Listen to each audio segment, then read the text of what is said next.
यदि कह के गाई भौजी तो लोग कही मन मौजी, काहे कि माई के समान होली जेठ भौजाई का हम नया गई। जेठर बहादुर भारिया गुरु पत्नी सम, जेठ भाई की औरत गुरुआइन के बराबर होती है। कनिष्ठानी पुत्रवत पसे, ज्येष्ठो भ्राता पिता सम। छोटा भाई पुत्र के समान होता है, बड़ा भाई बाप के समान होता है, छोट भाई की औरत बेटी के समान होती है और बड़ भाई की औरत महतारी के समान होती है। और महतारी के समान भौजाई को हम अबहद कह कर गीत गावे और पैसा कमाए, इसलिए अच्छा है कि हम शब्द के अर्थ होला विस्तारू वेदान तत् व्यास उच्यते। जो वेदों का व्याख्या करे, विस्तार करे, उसे व्यास कहते हैं। तो कहे खातिर तो केहू केहू के कुछ कह देता, व्यास के बोलौनी आओ जगह पर आ गई नाच तो व्यासी के ना करी, तो अपने अलग कह के गाई साली तो परी बेटी के गाली। छोट साली बेटी जेठ होली जैसे माई का हम कह के गाई प्यारी होली आपन नारी। आपन मेहरारू प्यारी होले, मेहरारूए खातिर घर बनेला, मेहरारूए खातिर केवाड़ी लगेला, मेहरारूए खातिर पर्दा लगेला। मर्द तो खरिहानी चाहे बथानियों में रह जाला, लेकिन घर दुआर आड़ बेड़ मेहरारू खातिर कल जाला। मेहरारूए खातिर देश विदेश प्रदेश जाके कमाई जाला, ओकरा खातिर घर बनावल बा, ओकरा से घर में हम बतियौले बनी। तो चौका में के बात कैसे चौकी पर सुनाई का हम नया गई। मेहरारू से बतियौले बनी जौन बात हम घर में आ उहे हमें सभा में चौका में के बाद चौकी में सुनाई। तो अपन इज्जत अपने कहल जाला वृत्त के विस्तार के। रेखा गणित में व्यास ओकरे कहल जाला जो वृत्त के बीचों बीचों विस्तार करे। व्यास कहल जाला वृत्त के विस्तार के, या व्यास कहल जाला वेद के व्याख्याकार के, या व्यास कहल जाला शास्त्र के जानकार के। लबर सटर बोलल बात। नमस्कार, मेरा नाम पंकज कुमार भारती है और आप देखना शुरू कर चुके हैं जीजीएन एक सच। पुराने लोग, पुरानी बात, पुरानी याद का यह तीसरा एपिसोड है और आप लोगों के ही कहने के अनुसार आप लोग का डिमांड था कि जैसे हाकिम यादव जी का आपने इंटरव्यू किया, वैसे ही भोजपुरी शिरोमणि सुखनंदन यादव जी का के पास आप जाइए और उनके विचारों को समाज में लाने का प्रयास कीजिए। जो लोग जानते होंगे, इनको कहा जाता है भोजपुरी शिरोमणि सुखनंदन यादव।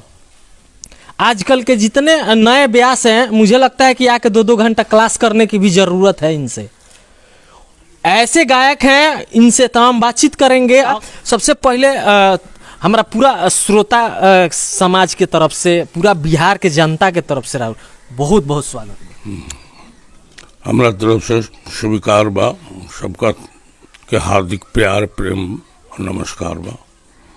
अच्छा, अभी भी रहुआ मतलब गाना वाना गाइले जाइले प्रोग्राम? हाँ, अभी रात के गोले बनी अभी बोलावट होला जाइले, लेकिन श्रोता हमनी के श्रोता कम हो गई बड़े जी।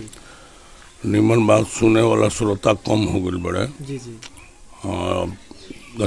पहले सन प्रोग्राम नहीं कर, पुरानका व्यास में गाना तनी सन जी जी जी। ऐसे पुरानका व्यास हो गई। हाँ, पुरानका व्यास, नया नया व्यास के लोग खोजता। अच्छा, हम सुनले बानी कि ओहू बेरा जब कहीं रोग प्रोग्राम गावे जाए तो लोग हाला करे लगी कि ते कुछ नावका हो खोतनी चटनी के चाचा जी बानी साथे यहाँ कह कि चटनी ओजी ना मिलेला। हाँ, नौका खातिर पहले लोग हल्ला करे, बाकी अब केहू ना करेला, जान गइल बा लोग। कहे कि हम जो कहले ओकरा के समझा दिले बानी।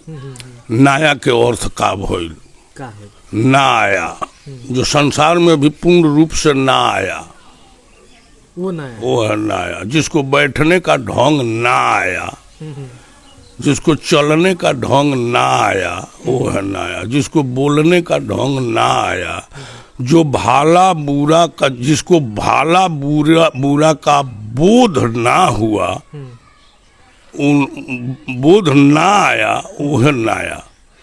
अब मूढ़ का अर्थ होता है न उच शीतम न बीतम न बांधावा, जस बुद्धि परिपक्वम तेन वृद्धम। उजर केस वाले बूढ़ नहीं होते हैं, जी ढेर नाती पोता वाले बूढ़ नहीं होते हैं, ढेर संपत्ति वाले बूढ़ नहीं होते हैं। जी जिसकी बुद्धि जब भी परिपक्व हो जाती है जी जी उसी समय वो बूढ़ा हो जाता है। जब भाला बुरा का बोध जिसको हो जाता है वो बूढ़ हो जाता है। बोध शब्द से बूढ़ शब्द बना है, इसलिए व्यास जी भी लिखे हैं कि ब्राह्मणम ज्ञानम ज्येष्ठम।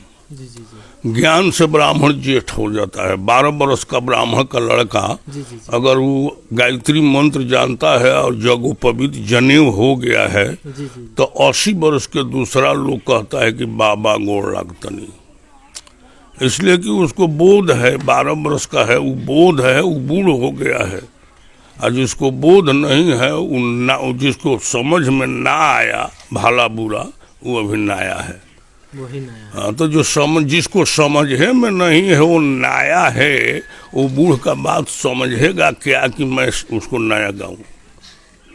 जी बिल्कुल बिल्कुल। नया आज के लड़का नया किसको कहते हैं? हमको तो कभी कभी लोग कह देते हैं कि भोजपुरी गाई। हम सब भोजपुरी गाते हैं, उसको ये भी पता नहीं है कि हम भोजपुरी गाते हैं कि हिंदी गाते हैं। तो उसको हम क्या, तो नया गाने के लिए वो कह देता है, लेकिन सुनता क्या है? गारी। गारी को ही वो नया समझता है। व्यास लोग अपने को गारी दे लें या दूसरे को गारी दे दें, वहीं वो नया समझता है, दूसरा नया नहीं समझता है। नया तो कुछ होता है, नया तो वही है कि जिसको समझ में ना आया वही नया। हाँ वही नया है। तब तक वो नया है जिसको भला बुरा समझ में ना आया। बोध हो गया, ज्ञान हो गया, बोध हो गया तो बूढ़ हो गया। तो वो सुनता है क्या? तो उस पर हम बतलाते हैं कि बुर्बक मत बनाई हमके, कह के समझाई का हम नया गाई।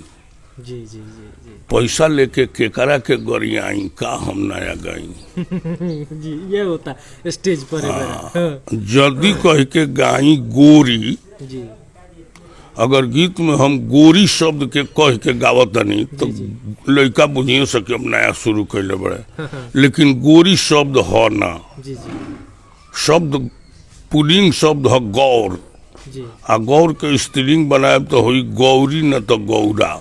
जी जी जी अब संसार में दुर्गा या पार्वती ने गोर के बजे दूसरा के गोरी कहल जाई तो गोरी से संबंध होला दुर्गा जी के। जी तो गौरी है पार्वती दुर्गा सब कर माई का हम नया गाई। गोरी कह के आयो बहुत बात हम कहीं में तो दुर्गा माई के गारी देव। जी तो हम जानबूझ के शब्द के हमरा ज्ञान बा तो हम काहे जानबूझ के दुर्गा माई के गारी दी। केहू के नया ऐसन लागे, केहू के ना लागे, केहू हमरा के मौत बुलावे। बाकी हम दुर्गा माई के गारी देवे खातिर गोरी कह के तो गीत ना गए। जदी कह के गाई संवरिया, तो संवरिया माने होला करिया। श्याम शब्द से संवरिया स्त्रीलिंग बनल बा। श्याम माने काला, और शाम के स्त्रीलिंग बनाए तो श्यामा न तो श्यामरी। श्यामरी के बिगड़ल शब्द है समरिया। समरिया माने करिया। तो दुनिया में करिया होली सबसे काली माई का हम नया गाई। तो काली माई के गाड़ी गाय तो वो निमन लगी 10 गो रुपया दे, तो 10 गो रुपया खातिर हम काली माई के गाड़ी कहे गए। जदि कह के गाई भौजी तो लोग कही मन मौजी। काहे कि माई के समान होली जेठ भौजाई का हम नया गए। जेठर बहादुर भारिया गुरु पत्नी सम। जेठ भाई की औरत गुरुआइन के बराबर होती है। कनिष्ठानी पुत्रवत पसे ज्येष्ठो भ्राता पिता सम। छोटा भाई पुत्र के समान होता है, बड़ा भाई बाप के समान होता है, छोट भाई की औरत बेटी के समान होती है और बड़ भाई की औरत महतारी के समान होती है। और महतारी के समान भौजाई को हम अबहद कह कर गीत गावे और पैसा कमाए, इसलिए अच्छा है कि हम बनिहारी करके कमाएं। एक मिनट व्यास जी, आप लोग जितने आजकल के कलाकार हैं जो आप लोग बोलते हैं ना, मैं ऐसे व्यक्तित्व के साथ उपस्थित हूं कि शब्दों का चयन मुझे भी करना पड़ेगा कि कौन से शब्द मैं बोलूं। तो आप लोग भी समझ जाइए, मैं किसी का नाम नहीं लूंगा यहाँ पे, न उस शब्द का मैं प्रयोग करूंगा, लेकिन आप लोग समझ जाइए कि ये जो बोले हैं कि भौजाई के ऊपर जो आप लोग आजकल गाना जो आप लोग बना रहे हैं, आप बोल रहे हैं क्या क्या आप लोग बोलते हैं, वो तो मैं भी इंटरव्यू करता हूँ तो सामने आ जाता है, लेकिन आप लोग आज कान का ढक्कन खोल के आप लोग सुनिएगा कि फिर इसके बाद कुछ कहने को और कुछ सुनने को नहीं रह जाएगा जी। तो व्यास जी आगे। आगे है कि यदि कह के गाई साली जी तो परी बेटी के गाली, जी छोट साली बेटी जेठ होली जैसे माई, जी का हम नया गाई। जी भारिया अनुजा दुहित्रा सम, भारिया माने औरत, अनुजा माने औरत की छोटी बहन, दुहित्रा माने बेटी, सम माने बराबर।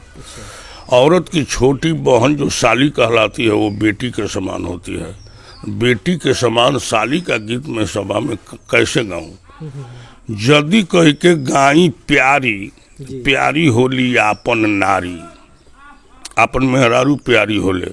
मेहरारूए खातिर घर बनेला, मेहरारूए खातिर केवाड़ी लगेला, मेहरारूए खातिर पर्दा लगेला। मर्द तो खरिहानी चाहे बथानियों में रह जाला, लेकिन घर दुआर आड़ बेड़ मेहरारू खातिर कल जाला।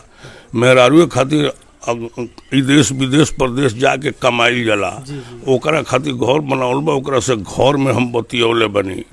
तो चौका में के बात कैसे चौकी पर सुनाई, का हम नया गाई। मेहरारू से बतियौले बनी जौन बात हम घर में आ उहे हमें सभा में चौका में के बाद चौकी में सुनाई। तो आपन इज्जत तो अपने गंवाई, तो पैसा खातिर अपन इज्जत काहे हम गंवाई। सारा जग है सीताराम, नया शब्द एगो इहो आवेला कि बात नया ना हो, बाकी ये बेरा हम आज जननी है तो हमरा खातिर नया बा। बाबा दादा लोग जानत रहा कि हम ये बेरा जननी है तो हमारा खातिर एगो नया बात हो गई। तो जब जौना खातिर के जान लिहल गई नया रहा, जान लेला के बाद पुरान हो गई। तो भगवान के आज तक केहू ना जानल, केहू कहला कि राम हमन, केहू कहला कि कृष्ण हमन, केहू कहला कि शिव हमन, केहू कहला कि निर्गुण हमन, केहू कहला कि सगुण हमन। नेति नेति जे वेद बखाना, वेदों नहीं के कह जे हई है हमन, कबो कहे जो हई हमन बाकी नाई हो ना हमन हई हमन। तो जेकरा के केहू ना जानल जाने के कोशिश करिए तो उहे नया बा आ उहे पुरानो बा। तो सारा जग है सीताराम, सबके करी प्रणाम। कहे सुख नंदन काहे ना हरि के गुणवा गाई, का हम नया गाई। गोईठा में घीवा मत सुखाई, का हम नया गाई। तस्मई में कहीं नीमक मिलेला, तस्मई में नीमक मत मिलाई। दूधवा में डाली मत खटाई, का हम नया गाई। नया भगवाने बड़े, नया पुरानन भगवाने बड़े। हरि के गुण गावे के चाहिए। केहू के निंदा शिकायत, स्व निंदा यश वर्धनम, पर निंदा पापम। हम काहे कहे जाएंगे फलाना गलती गावत रहे ना, जे जौन गावता जौन करता, जेकरा से जितना होता उ करता। अब सबका के हम कहीं जे हमरे ऐसा सबका सब केहू एके समान हो जाते, ही हमरा बस के बात नहीं है। काहे कि ब्रह्मा जी सृष्टि जब कैले तो इनमें नीमन बाउर सब बनौले बड़े। स्वर्ग बनौले बड़े ब्रह्मा जी, तो नरको बनौले बड़े ब्रह्मा जी। अमृत बनौले बड़े तो जहर बनौले बड़े, दिन बनौले बड़े तो रात बनौले बड़े, पुण्य बनौले बड़े तो पाप बनौले बड़े। एगो काशी नगर बनौले बड़े कि जहाँ मर जगह गैला पर लोग पापियों होखी तो स्वर्ग में चल जाई। तो एगो मगहू नगर बनौले बड़े कि खूब धर्मात्मा जाके मगह में मर जाई तो नरक में जाई। एगो गंगा नदी बनौले बड़े जौना में नहैला पर पापी के पाप दह जाई। एगो कर्मनाशा नदी बनौले बड़े कि धर्मात्मा आदमी कर्माशा में नहाली तो ओकरा पर थोड़े पाप चढ़ जाई। ब्राह्मण बनौले बड़े, कसाई बनौले बड़े, गोइड़ बनौले बड़े, तो उसर बनौले बड़े, भला बनौले बड़े, बुरा बनौले बड़े, नीमन बनौले बड़े, बाउर बनौले बड़े। तो खाली नीमन के नानू रही, जब बनौले बड़े तो बोर को रही न। जब उड़ुआ बना दिले बड़े खाली दीने रही तो उड़ुआ कहिए देखी रात हुई तब न उड़ुआ चुक चुक के लौ के बदुरवन के।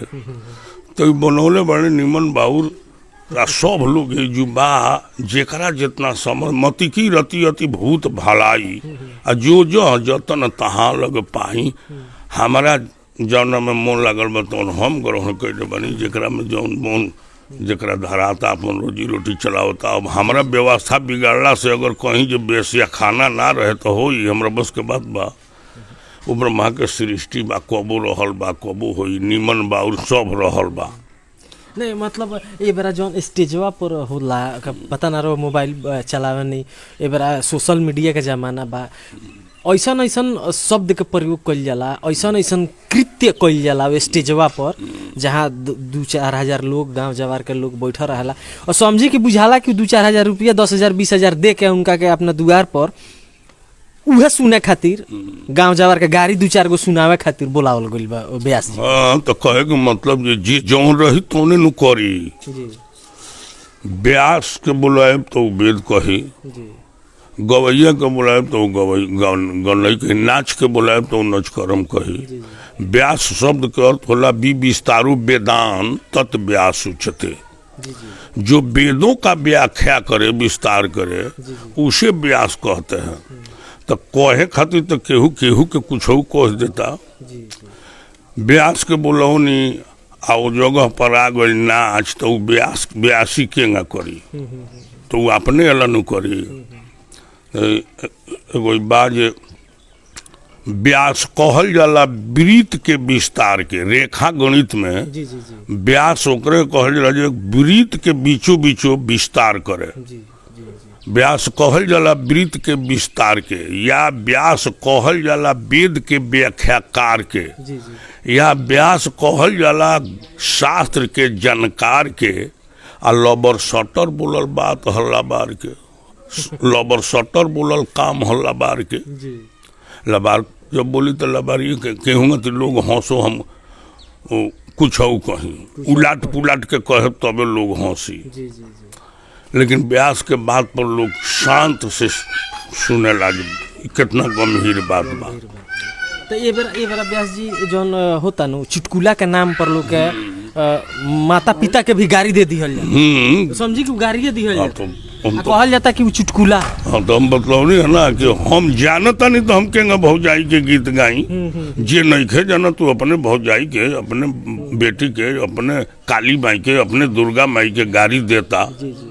ओकरा नहीं खे बुझात गरियावता, हमरा बुझाता तो हम कहेंगे गई तो बुझैलो को बात बा। बहुत के ए बड़ा कलयुग में पैसे बा, बहुत आदमी तो कह दिले कि दुकान में सब मटेरियल रखे के चाहिए गहकी लौटे ना। लेकिन हम कहले कि हमार मेडिकल हॉल हो, हम लाइसेंस बनौले बनी दावा के, हमें अलुआ आ प्याज बोही तो हमार लाइसेंसवा कैंसिल हो जाए। तो जरा लाइसेंस नहीं खे मिलल ओकरा कौन डर बा। लेकिन हमरा तो लाइसेंस मिलल बा, हमरा तो 2-2 हली लाइसेंस मिला, केहू दिले बा, पब्लिक दिले बा।